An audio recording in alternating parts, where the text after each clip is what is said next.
What's going on, YouTube? I just told to make a tutorial to show you how to make a list in Excel. So to make a list, go to Data, and there's going to be this Data Tools section right here, and there's going to be a little icon like that, and that is what's referred to as data validation, which is basically controls what you can put in a cell and what you would like to keep out of a cell. In this example, you want a list in Excel. So under Allow, click that, and then click List. And then source is basically what you want to keep in the list. Now you can either type this out, so you can, for example, have Monday, Tuesday, and Wednesday just typed out. And as you can see, those values are now in the list for you to select. But we want to be able to add a lot of values fairly quickly. So to do that, a way to add your values in much more efficient ways to actually reference cells. So here we have this list input right here, and we select these cells right here, and then click OK. And now, as you can see, the entire range of days and week is now there. Now, let's just say we wanted to add it to what users can select. So we type weekday, and weekend. But as you can see, this list doesn't update. So one approach you can do to update the list is to just go back and change the range of cells, type of 4 instead of 12, and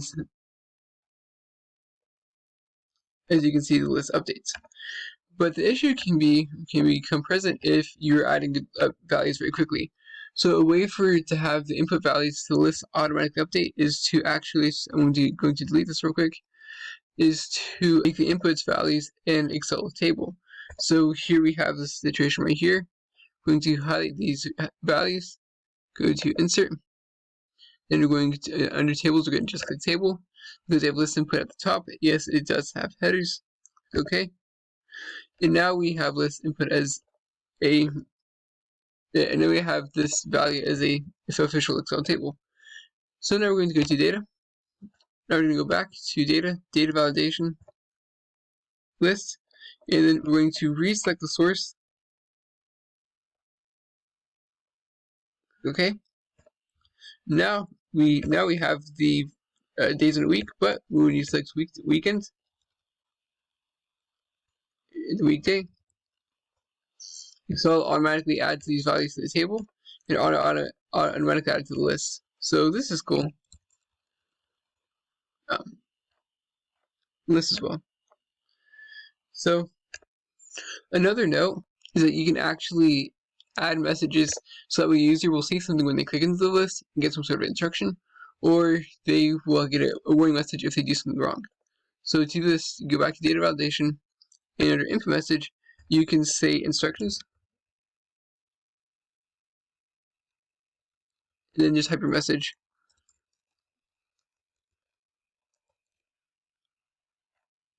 As you can see, whenever someone clicks into this, it gives instructions for the user, or whatever note you like to have.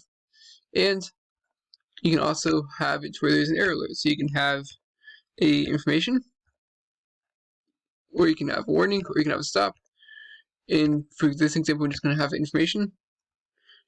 This cell contains a list. Please select something from the list. And as you can see, whenever I type something instead of that, this little error message pops up and it says, please select something from the list. Because instead of the list I submitted an invalid data type, was just typing something that is not in the list.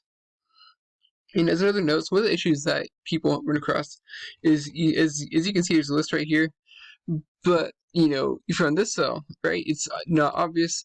So one of the things you can do to make a list kind of always present in a sense in Excel is to create a little image of this right here and then connect it to the cell. Now there are multiple ways that you can kind of indicate that there's a list. One I'm about to show is one of my personal favorites. So what I'm going to do is I'm going to crop this right here, and I'm going to crop this right here as an image.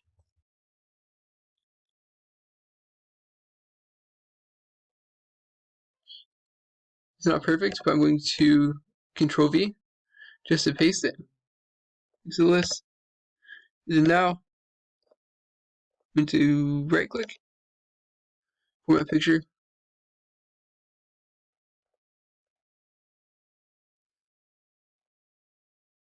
Now that we have this image of an arrow in there, I'm going to right click, and I'm going to link.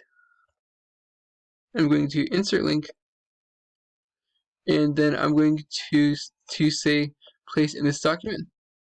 And then the cell I'm going to link this to is the sales list. So that is D14. Okay. And now whenever I click this, the list pops up. And this is not necessarily perfectly because it does take up E16, and it doesn't make it obvious that the list is in D14, but it makes it to where you can have some sort of indication that, okay, there is a list, and you can have a better image as well too than just this little arrow to show that there is a list. So with that being said, I really hope that y'all found this tutorial to be helpful. Please like, subscribe, and comment if you did. Any support is extremely useful, and let me know if you have any questions, comments, or suggestions. Also, lastly, there's some links in the description. Please check them out to get free shares of stock. Thank you so much. Have a great day.